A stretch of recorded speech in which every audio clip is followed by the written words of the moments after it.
Matin. L'édito politique sur Europe 1 avec Le Figaro. Bonjour Alexis Brevet. Bonjour Dimitri, bonjour à tous.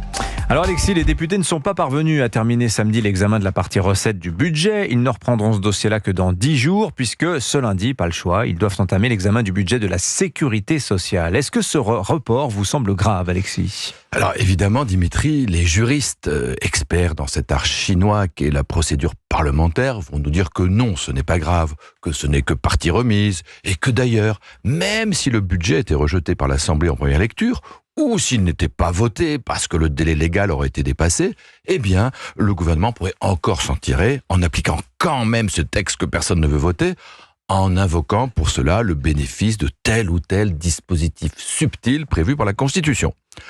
Juridiquement, ce n'est pas faux. Mais enfin, il n'en reste pas moins que politiquement, cette incapacité manifeste des députés à doter le pays d'un budget envoie aux Français comme au reste du monde un signal catastrophique. Je dis au reste du monde parce que vendredi soir, il s'est passé quelque chose de grave, dont on a assez peu parlé et dont demain, vous verrez, on ne parlera déjà plus. C'est que l'agence de notation Moody's a sanctionné la France.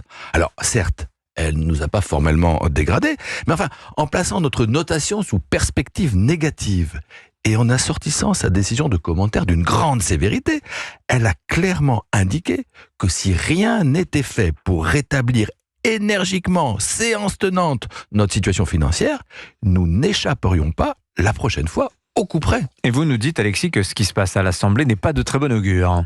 Enfin, c'est accablant. Normalement, une telle menace devrait conduire nos représentants à se retrousser les manches, à prendre le problème à bras-le-corps. Mais c'est tout le contraire. La faillite nous guette. Nos créanciers s'inquiètent. Les huissiers de la finance internationale sont à nos trousses. Bientôt, ils demanderont la saisie de nos meubles. Et que font les députés ? Enfin, quand ils daignent siéger, de droite, de gauche, du centre, des extrêmes, tous en chœur et à l'unisson, ils se donnent le mot pour réduire notre projet de budget en charpie. Ils déchiquettent les impôts prévus au motif qu'ils sont absurdes, ce qui n'est pas faux. Mais alors ils en inventent d'autres impôts plus absurdes encore. On remplace une taxe sur les entreprises par une taxe sur leurs actionnaires, un impôt sur les milliardaires par un autre impôt sur les multimilliardaires. On supprime le malus auto, tant mieux, mais on invente une taxe prohibitive sur les billets d'avion et les avions d'affaires. Et puis alors il y a aussi la ministre de la Santé qui sort de son chapeau une taxe sur le sucre et les produits sucrés, qui font grossir, comme chacun sait. Et pourquoi pas le sel tant qu'on y est ? Parce que c'est pas bon pour la tension, le sel. Et l'impôt, d'ailleurs, il a existé pendant des siècles, ça s'appelait la gabelle. Et ça a très bien fonctionné. Rétablissons la gabelle. Et puisqu'on est dans l'alimentation, n'oublions pas la contribution décisive du grand Émeric Caron, la niche fiscale Milou, un crédit d'impôt pour les acheteurs de croquettes pour chiens.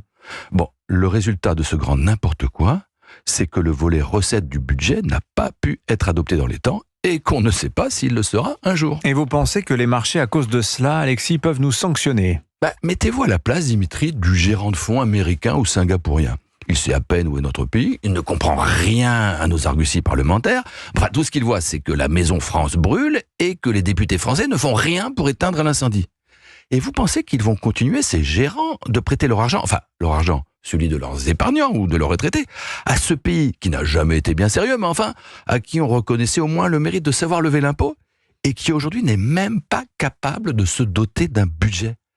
Vous savez, en 2009, lorsque la tempête financière s'est abattue sur elle, la Grèce non plus ne voulait pas croire que le pire pouvait lui arriver. L'édito politique sur Europe 1, bien sombre destin que vous nous prévoyez, mon cher Alexis. Je signale la une du Figaro ce matin, Michel Barnier contraint de reporter le vote sur le budget. Merci Alexis, à demain.